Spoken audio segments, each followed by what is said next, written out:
Hey, what's up? It's Griff. We are back with Chapter 6 of Book 1. This is the first chapter of Act 2. I'm gonna give you a heads up. I am not... I've been putting off this chapter because there's a really difficult choice that I have to make in it, and I stand by it, and it's a good choice, and you find out lots of interesting stuff, but part of me still wishes I could have done the other option. But, here we go. Your lungs feel like they're on fire. Your legs burn from sprinting all the way from the seaside airstrip trying to keep up with Estella.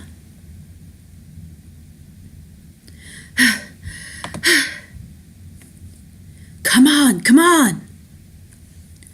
The last of your group makes it past the gated fence at the resort entrance. Estella, Sean, and Jake heave the heavy gate closed and back away. 13 pairs of eyes watch the forest in the tense, silent hope that the saber-tooth did not follow.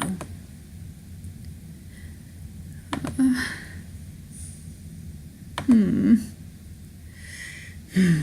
think we're clear. Everyone breathes out an exhausted sigh of relief. And it's being slow. I apologize for that. Whew. That's enough exercise for the rest of my life. Estella, where are you going? You look up to see Estella slipping her small frame through the fence's bars. I got you back to the resort alive. You're welcome, but now I've got things to do. Estella, you know she's gonna go, so be careful. She meets your eyes and gives you a nod of respect. I will, Shams. Stay here. It's safe at the resort. With that, she vanishes into the rainforest. That girl gives me the creeps, but at the same time, I really, really want to be her friend. Is that weird? You and me both, Raj. You and me both. A little. You suddenly feel a wave of exhaustion and emotion crash over you. You double over, hands on your knees, and try to catch your breath. Shams, you all right? I'm fine. I need to focus. Damn straight. Only way we get through this is if we keep our heads clear. So here's the thing. In this chapter, you're going to see Sean and Jake. I really do. I know it's silly, but I really like him. And Sean is a nice guy, but he's kind of, I don't know. He's very responsible, and the fact that he's very responsible is why I'm going to be taking his side in this chapter, because I, too, feel like being responsible and, surviving all of this. But it does mean that I'm not going to get the points with Jake that I could have, which is a shame. So, you close your eyes and focus on all the things you've seen. The tiger stalking you. Ooh, eyes in the jungle.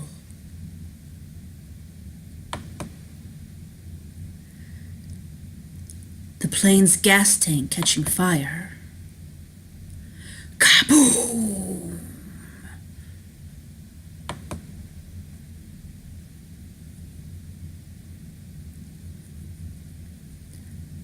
Yeah, there we go, there's the kaboom. And fight past the surreal disbelief.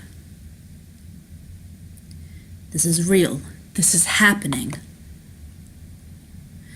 Your focus calms you. You feel your heartbeat slow and your breath return. Suit yourself. Forgive me if I take a different tack. Jake heads to the automatic lobby doors. Curious, everyone follows. Inside, Jake reaches behind a small bar in the lobby lounge and snatches a bottle of spiced rum. Who could use a drink right now? That would be me.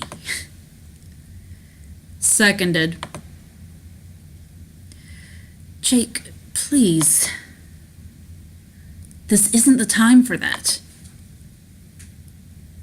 Pretty sure alcohol was invented for times like this.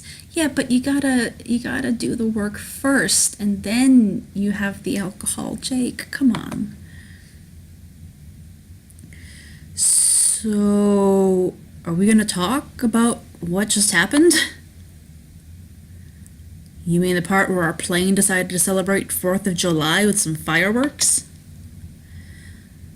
Or the part where fantastic Mr. Fox over here went full Elsa on a saber-toothed tiger? The fox hasn't seen Frozen, you see, so it's... Yeah. Could we all just take a deep breath and calm down? There's no sense getting upset over a little freak accident. Jake puts down the bottle, hard. The sound echoes in the lobby. It wasn't an accident. And how exactly do you know that? Jake reaches in his pocket and slams a small metal cylinder on the bar. The padlock. Shams found this at the hangar. She risked her life to get it. Aw. Someone unlocked the doors. Someone went in there and tampered with my plane. He looks pointedly at Lila. Any light bulbs going off? Me? Who has a key to that hangar besides me? How would I know? I'm just a tour guide. Guys, hang on for a second. Let's say, for argument's sake, someone did intentionally destroy Jake's plane. But why? Why would anyone do that? Isn't it obvious? To keep us here. And as for who, I think it was someone else on the island, because whether it's true or not, this is not, like, we're not going to sow division in the group right now. That's a bad idea. Like who, exactly? I don't know. It's a big island. Who knows what could be lurking out there, watching us? Yes, but there's no sign that that's true. With what we know, isn't it more likely that whoever destroyed the plane was one of us? Maybe, but right now I'm not willing to tear our group apart by making accusations. Not until we have more facts. You're right. I'm with you, Shams. Oh, she's so sweet. Just look at her. Look at that smile. Okay, sorry. Moving on. Good call. Distrusting each other is the last thing we need right now. What matters is that we lost our ride. We need to focus on finding another way off the island. Whoa, hang on. I know y'all think of me as the quiet guy. Literally no one has ever thought that. But I've got something to say. You're calling it an accident or sabotage. I call it a goddamn miracle.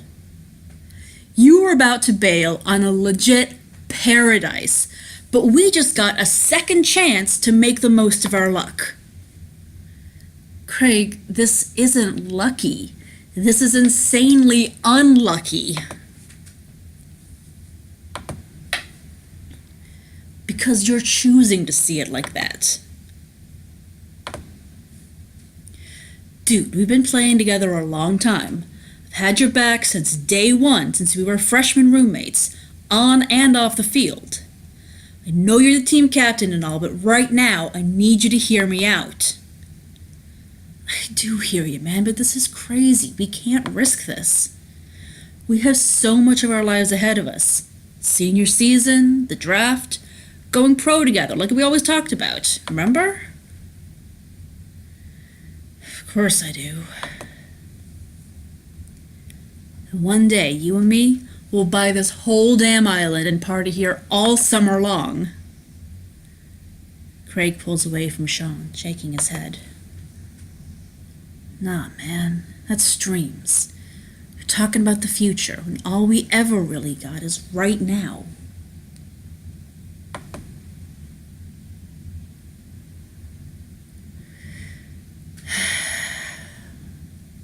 I feel really bad for Craig because I know stuff that we find out later that makes this whole scene a lot more poignant. But, I mean, that's also not a very helpful attitude to have because we really can't stay trapped on this island forever, no matter how we feel about it. Because, among other things, saber-toothed tigers. So, Craig's wrong. The future matters more. The future is a whole lifetime of presents yet to happen. And you can't risk all of those for just a few moments in the sun. Exactly. Whatever, man. Don't know why you're listening to Shams instead of your best friend, but whatever. That's great and all, but what the hell are we supposed to do now? Jake's plane can't have been the only way out. There's gotta be other vehicles somewhere. It's a big island. Sean, you really want to leave the resort? Even Estella told us we should stay put. Shouldn't we wait for someone to come get us? I won't lie. For now, we're safe with the Celestial, but we don't know how long that'll last, and we don't know if anyone's coming. We should assume we're on our own and find our own way out. But you wouldn't even know where to start looking. Meanwhile, Tony the Tiger and God knows what else is out there hungry for a snack. But Jake, you're the one who wanted to leave La Huerta first. Yeah, when we had a sure way out, you might have noticed things changed a little back there. We should sit tight and stick to the resort. At least we're fenced in here. So we either leave now and search the island for a way out, or we stay put where it's safe and hope that someone comes for us. I think we should settle it with a vote. That way we all have equal input. Democracy is a deeply flawed system subject to the whims of the mob, but in this circumstance, I suppose it's fair. How generous of you. I think Sham's right. We should vote. I'm definitely having my say in this. Alright, let's start. I vote we leave now. Me too. I just want to get out of here. Well, I say we stay put and don't get ourselves killed. Seconded. Help will be here any moment now. We've been here over a day now. I don't think anyone's coming back. I vote leave now. Ditto. I never wanted to come on this stupid trip to begin with. How about you, Malfoy? As much as I despise taking your side, Jacob, I also cast my vote for stay put. Me too. I really don't want to be wandering in the rainforest right now.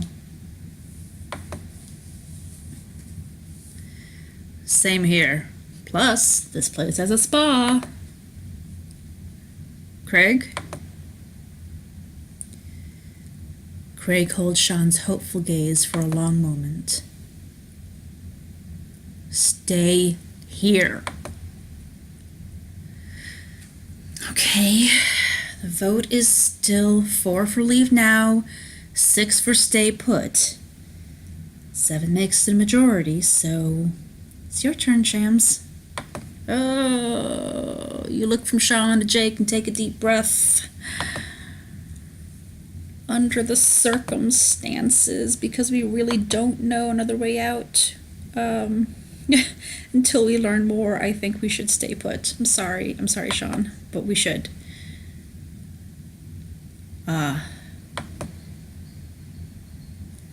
That's the majority. Knew you'd be smart about this, Shams. Whoa! Stay wins! Suck it! Diego, you're the only one who didn't get to vote. Oh, that's okay. What were you going to vote for? Really, Shams, it doesn't matter now. So, are we done here? That hammock out back is calling my name.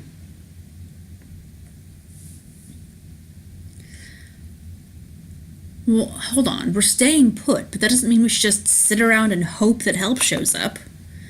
We don't even know if anyone back home knows what happened, and we're not expected back for a week. Sean is correct.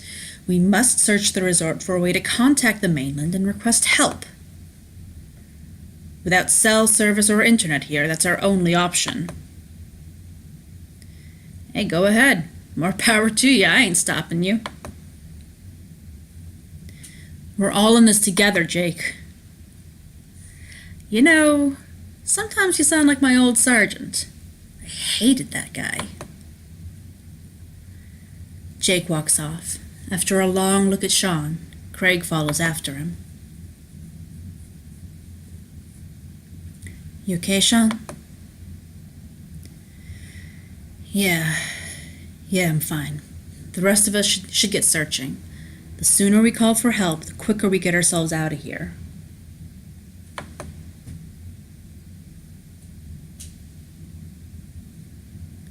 Half hour goes by. You're searching rooms with Diego, Alistair, and Grace. The little fox trots after you, staying close. A picturesque Caribbean island with absolutely no internet. Can't tell if we're in heaven or hell. If it turns out to be purgatory, I'm going to be pissed. It's Cleveland. Oof. The fox sneezes, and a small flurry of snow shakes out of his fur. What is that thing, anyway? Whatever he is, he's not going anywhere. Maybe we should give him a name. Who gets to name the fox? I could pay to name the fox, and I'd probably name him something adorable like Freckles, but I'm not going to, because it doesn't really affect the story in any way. So we'll give this one to Alistair. Someone else. I can't think of anything. Alistair, why don't you name him? Me? What makes you think I want to name this furball? At that word, the fox bounds over and nuzzles Alistair's leg. Furball, huh? I think he likes it. Oh, for heaven's sake. Just then you hear laughter from outside. You go to the window overlooking the pool and spot Jake and some others relaxing by the hot tub. Quinn, we said 2 swigs, then pass the rum. Do rules mean nothing to you? Sorry. Don't worry, I brought more. Guys, I just came upon the greatest discovery in human history. I found pool noodles. I love you, Raj. Now they're living right. Sure does look nice out there. Hey guys. You turn to see Sean with Sarah and Lila. Hey, any luck? Not yet, but we found the elevator to the very top floor. It's Everett Rourke's office, the owner of the resort. We're not exactly allowed in there, but if anyone has some kind of high-tech satellite phone, it'll be the cartoonishly rich dude. You guys coming? You look back and forth between Jake and Sean. We have shirtless Jake with Quinn in a hot tub drinking rum. Like, that is everything I want out of life. But we need to know what's happening. We need to find out what's going on, and we need to get off this island. So I'm going with Sean, but I'm gonna whine about it. Investigate with Sean. Yeah, I'm coming. Awesome. And then let's get going. It's this way. So it makes Sean like me more. It also makes Lila like me more, which I really don't care because I'm very iffy about Lila. But you, Alistair, and Grace follow, but you notice Diego hesitating in the hall. Actually, it looks really fun out there. I'll catch up with you later. Diego, this is serious. You're gonna goof off instead of helping us get a ride out of here? I just could really use a break right now. Oh, Diego. Diego awkwardly turns and heads the other way. Forget it, Shams. You've got work to do. You follow Sean, Lila, and the others down the halls. Furball trots to keep up. At least you're staying with me.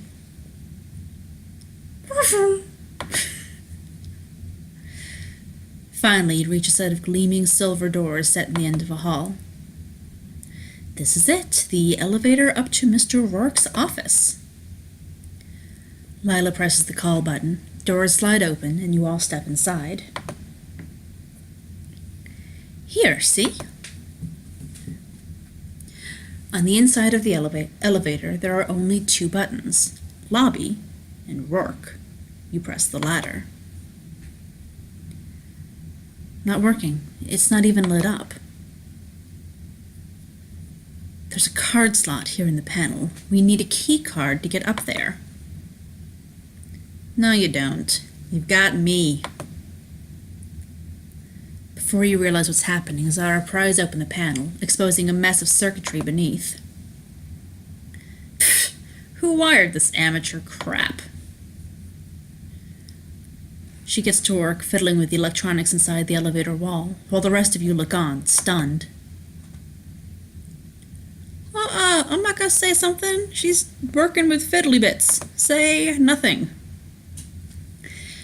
You open your mouth, think better of it, and stay silent.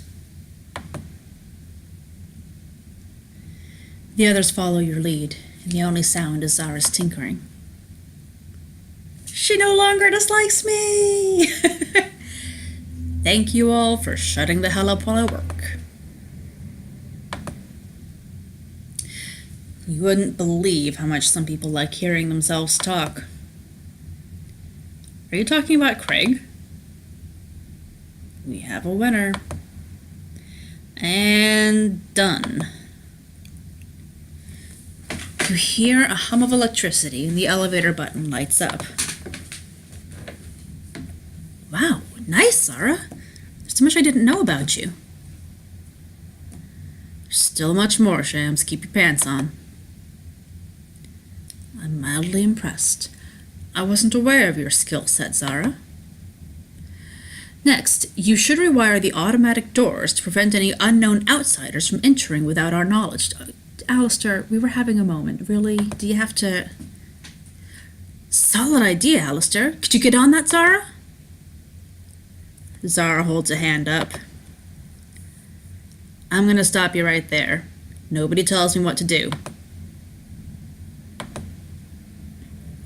Zara walks out of the elevator and down the hall. Where are you going? I'm switching teams. Sean starts after her but reconsiders. Yeah, I'm not gonna push my luck. Good call. He punches the elevator button and the doors seal shut.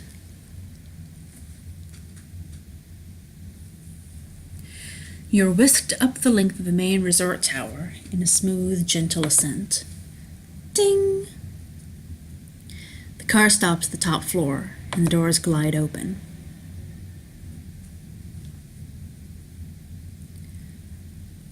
Okay, that's one hell of a view. You all step out into the sprawling, sparsely furnished office. Your footsteps echo. Looking down, you can see your pristine reflection in the polished marble floor. So this is Everett Rourke's office. Lila gently grazes the glass desk with her fingertips. I cannot believe I'm finally standing here. Oh my gosh, Lila, contain yourself. There's nothing in the entire office except a plain glass desk, a single bronze statue, and a few marble columns. It's so barren. There's nothing here. It must be so lonely. I'm absolutely certain it was. Shem's right. No computer, no phone. This is a dead end. You step close to one of the floor-to-ceiling windows. Furball stays close beside you, bonking his tiny nose against the glass. Peering down 25 stories, you see your classmates at play on the beach. Seriously? Where the hell did they find those? Jake and Zara carve arcs of foaming white wake in the crystal blue water on speeding jet skis. Listen, Shams, thanks for coming along. Of course, Sean. I'm serious, and how easy it is to want to take a day off, to let someone else pick up the slack for once. But sometimes you have a responsibility to other people to do your share, to put in your time. So, I mean it. Thanks. You got it, Sean. You turn back from the window just in time to see Lila slipping something small into her back pocket. Hey, Lila. Yeah, I'm just gonna confront her. What did you just hide from us? Huh? What's happening? Lila just pocketed something without telling anyone, and I want to know what it was.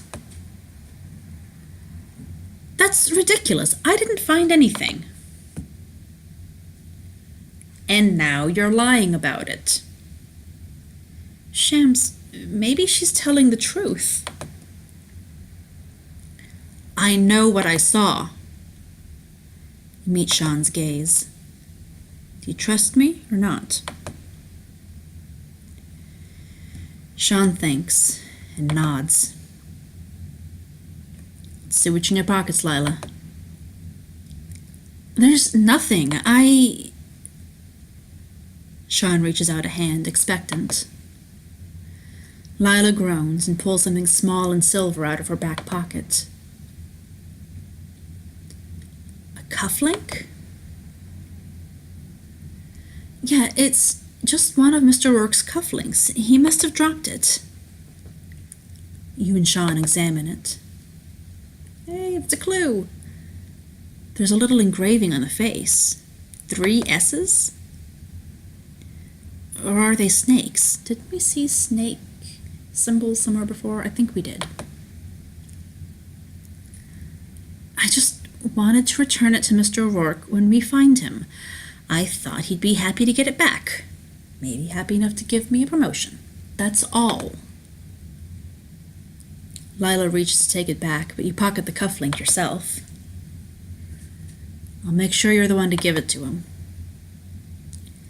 Lila grunts and stomps her foot, pouting. It's not cute, Lila. It's not cute. Fine. Whatever. Alistair wanders around, frustrated. He kicks hard at the bronze statue. This is absurd. It's like the man is taunting us. How is there nothing here?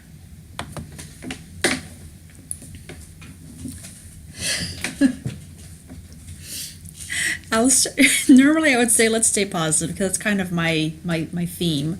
But Alistair does not respond well to happy cheeriness, so guess you're not clever enough to solve this. Is that so? It seems you vastly underestimate me. We'll see, won't we? So now it's a challenge, all right. We most certainly shall. Well then, if I were an overrated and highly fortunate business simpleton ensconced in an ivory tower, where would I keep my phone? Just as he says that, Alistair rests his hands on Rourke's desk. What? Which immediately flashes with a light. What in the... The class is a display. The desk itself is the computer. How did you turn that on? I haven't the faintest idea. Good work, Alistair. See any way to call for help? I'd honestly settle for an email right now. It appears to require a password. Looks like it's 12 characters long. Try something, Shams. All right. So there's no clues whatsoever as to what this password could be. You don't get the clues until much later in the book. But if you will go and find a walkthrough, it will tell you what the password is. And if you enter it, you will get some interesting results. So let's do that, because I want everyone to have a chance to see this. A-L C-C-A-D-D-S-C-C-U-P. All right. The computer chimes. We're in. Seriously? You just put in a string of random letters. How could you possibly have known the correct password? I don't know. It just came to me. But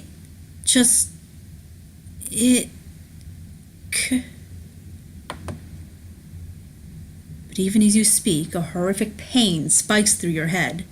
Your words trail off as you crumple to your knees. Shams! What's happening? My head,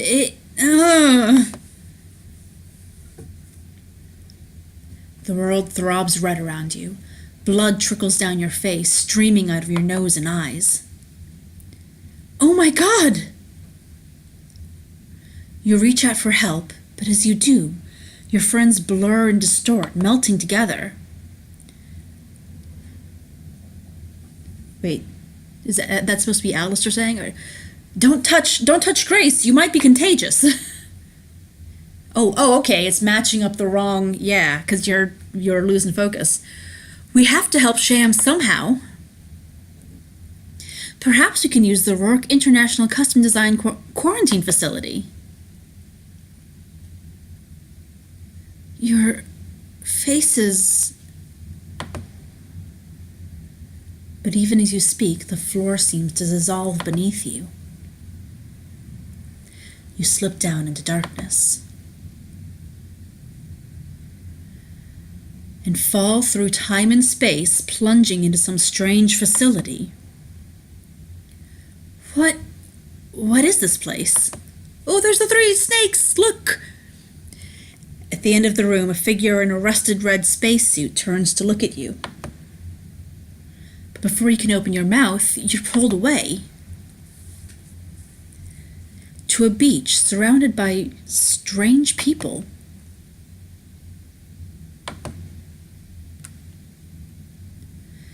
Kashanadu. Why? And then Fun fact, this is actually a location from another one of the Choices books called Most Wanted Book 1, which I've never played, so I didn't get it until later. But it just threw you into another game randomly. And then, who the hell are you? What are you doing in my trailer? The filthy, sneering man points a sawed-off shotgun at you, but you're pulled away again. To a haunting white void. Whoa. Something big moves behind you. You turn to find yourself looking at... Hello, Shams. Ah! Talking crab! Not quite. My appearance is merely a construct, derived from your own thoughts. I'm not sure why you chose to present me in this form, but I suppose a talking crab it is. What are you really? An abstraction, a concept, an avatar of the fourth dimension. What you did back in that office was very irresponsible. The continuum is in enough flux around this island. The last thing we need is anomalies further compromising its integrity. I don't understand. You broke the rules of time, Shams, did the impossible, reached into the void, and drew forth forbidden knowledge. Do I die now or go to, time prison? So apparently I pulled the answer for the password from the future, and it's dropped me into this acid trip of a side thing where I get slapped on the hand and told no. No, I can restore the balance, but it will come at great cost.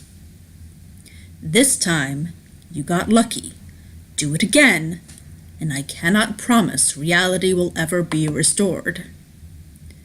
There is a rushing noise, the feeling of being torn into a million different pieces. And you're back in Rourke's office like nothing ever happened. So basically the game is just like, I know you cheated. Don't do it again. I'm sorry. And you're back in Rourke's office like nothing ever happened. Shams? You just spaced out for a second. I don't know, but I have a horrible headache now. And for some reason, I can't stop picturing a talking crab. You, been hanging out with Raj? Enough jabbering. Are you going to put in a password or not? I think I'll wait on that. Probably better not to guess. Alright, well, we made progress. We should keep looking around the premises. Maybe we'll find the password. Or maybe another way to contact the mainland. Let's keep moving.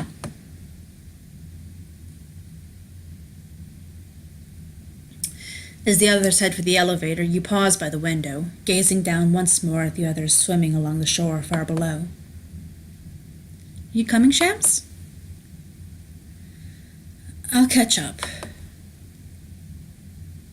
I'll meet us downstairs, unless you're just going to go shred some waves with Jake and the others.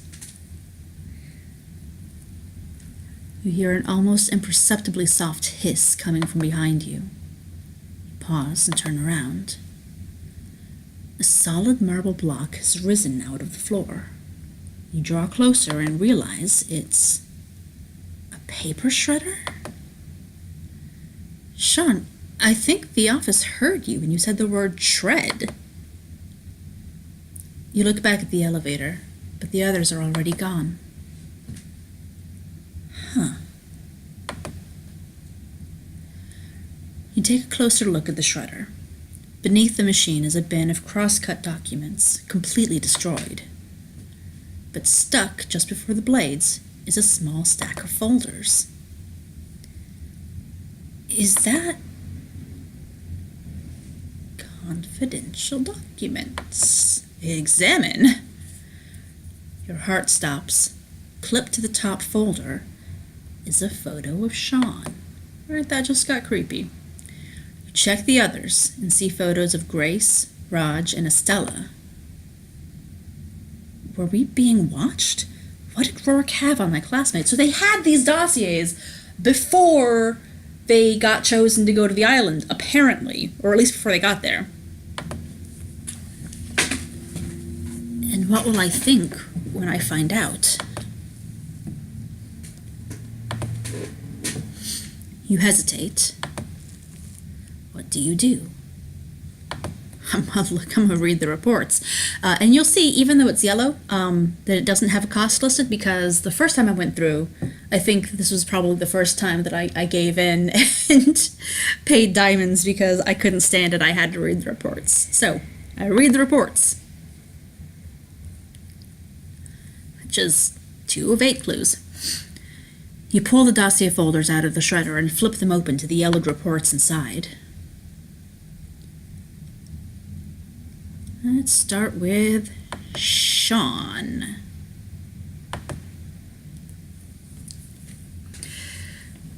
Target analysis. Clearance, Epsilon.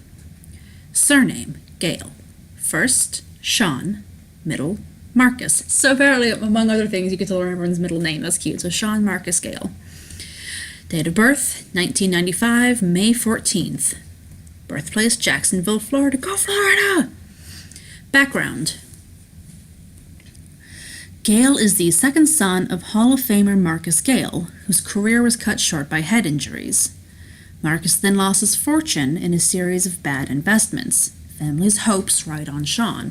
This might be why he's so driven and responsible. Psychological profile. Courageous, resilient, born leader. Already a national hero, he has too much riding on his success to rock the boat. Threat assessment 4. And there's this little picture of a bird over here. Okay. Which report do I read? Let's read Grace.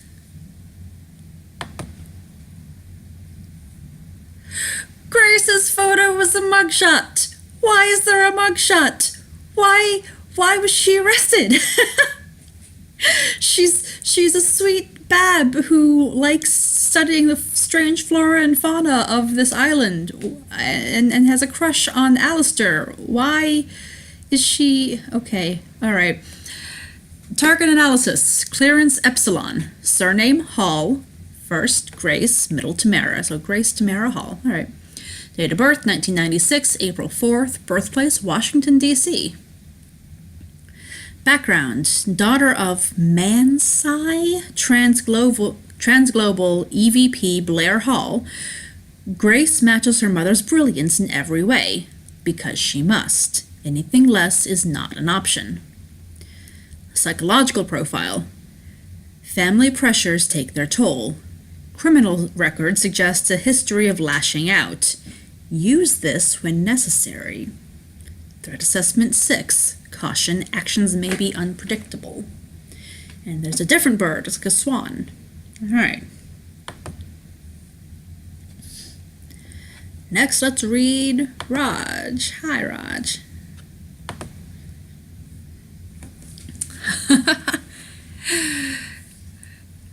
Clearance Epsilon. Surname Bandarkar. First Raj, middle Aditya. So Raj Aditya Bandarkar.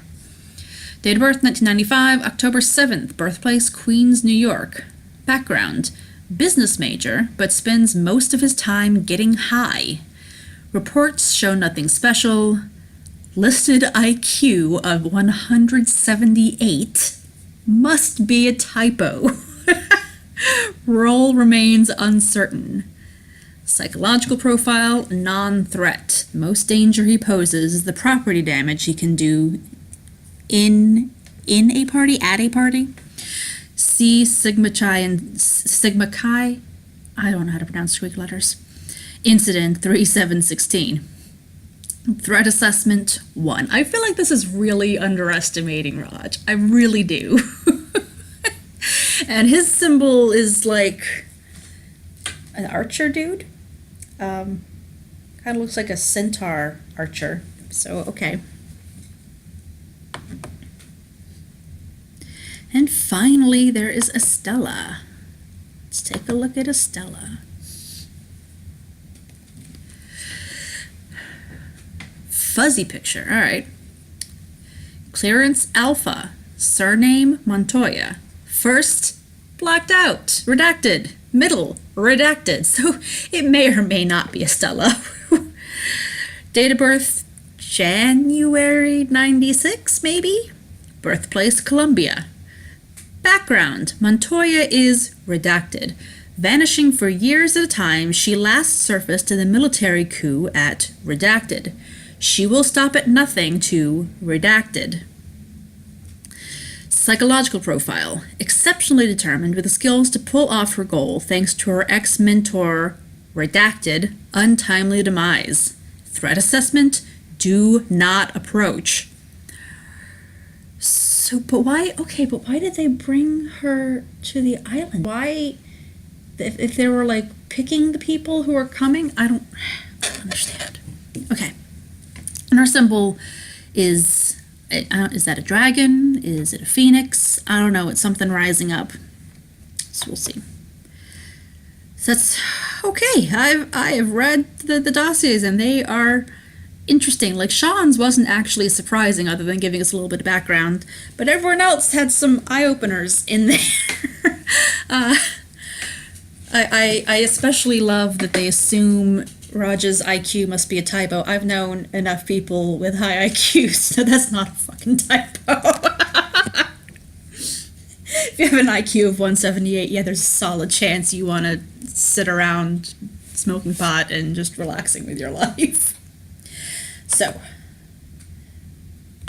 stop reading. I have read them. Yes, menu, I'm sure. You close the dossiers, trying to digest everything you just read.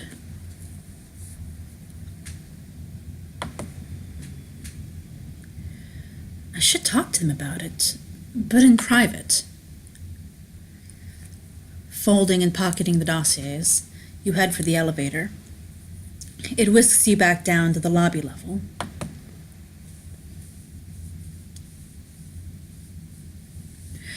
You catch up to Sean and the others outside as they scour the premises for the other facilities. Hey, Shams, find anything else in Rourke's office? I shouldn't bring up what I found until we're alone. No, nothing interesting. Together, you search through more rooms on the lobby level. Circling the building, you come around a bend, only to run straight into Jake and the beach crew. Jake! You feel the tension ratchet up as everyone comes to a stop, the two groups blocking each other's path. Excuse us. Sean just snorts and shakes his head. What was that? You got something to say to me, Captain? I try to save my breath for people I respect. Whoa. Everyone freezes, like you do. Don't know how I'll sleep at night without your respect. Sean steps towards Jake, summoning his impressive height. Immediately you squeeze in between them, pushing them apart. Good Shams, good girl. Come on, what are you doing? I'm not going to let this guy guilt you and everyone else into following him just to soothe his ego. Ego? Man, you're the one here only thinking about yourself. Arguing erupts from both sides. Oh my God, just butt out of our business. You guys could have at least helped. Yeah? You managed to call for help? No? Then I guess we did as much as y'all did. I've heard quite enough out of the lowest common denominator. Thank you. I don't know what that means. You know I'm bad at math, bro. Frustration bubbles up inside of you until you... Nope! Nope, nope, nope. I'm gonna run up the clock. I'm not yelling. I'm not taking sides. Nope, nope, nope. Staying out of it. Because no, whichever one you choose, it doesn't make anyone like you. It just makes someone angry, and there's enough of that. There's enough of that. You bite your tongue, refusing to join in the anger boiling over around you. You and Diego share an apprehensive look. This is getting bad, Shams. What do we do? I have no idea. Everyone, please, let's all consider our actions. Oh, shut up. Look, Jake, I get that you basically quit on life to drink yourself stupid in a beach hammock in Central America. But I thought you were ex-military. I thought we could count on you to get us through this. They don't pay me nearly enough. Aren't you a little old for a babysitter? I thought you were the leader around here anyway, Steve Rogers. Jake shoves his way past Sean, glancing his shoulder. Sean scoffs. Sure, more cute nicknames. You know, do whatever you want, Jake. Maybe you've got nothing to go home to, but the rest of us still have a future to... Without warning, Jake wheels around and slugs Sean in the mouth. I mean, Sean, baby, that was not the best thing to do there. I'm sorry, but it really wasn't. Jake! What? Now he's actually got something to complain about. Sean staggers back, but not much. He rubs his jaw thoughtfully. Funny. Figured a tough guy like you would hit harder. Sean lunges at Jake, connecting a solid hook into his jaw. Everyone around you descends into a cacophony of shouting. Raj and Craig pull Sean and Jake apart, wrestling them back. Thank you, Raj and Craig. Whoa, easy, champ. I can't get a hold on Jake. How is he so feisty? I'm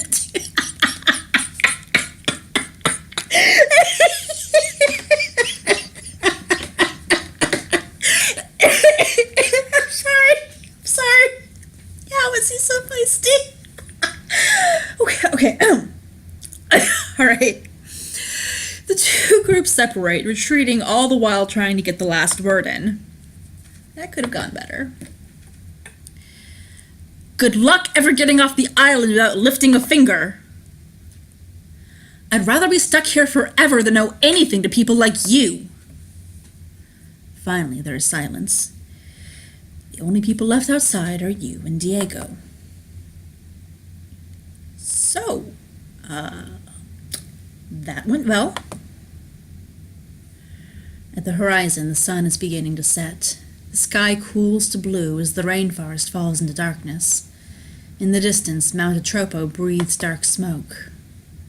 Strange noises echo among the trees. Unseen shadows rustle in the ferns. Suddenly, you feel deeply vulnerable, with nowhere to hide. We fenced ourselves in, but somehow things got worse. If we can't find a way to work together, I don't think we're ever getting out of here.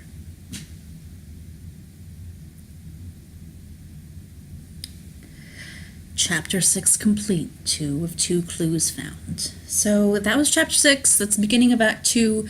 You understand why this is a difficult chapter for me personally, because I love Jake, and I don't want him angry, and I like and respect Sean, and I don't want him angry, and I don't want them yelling at each other, and I don't like feeling like I'm supposed to pick between the two of them, and it's no good.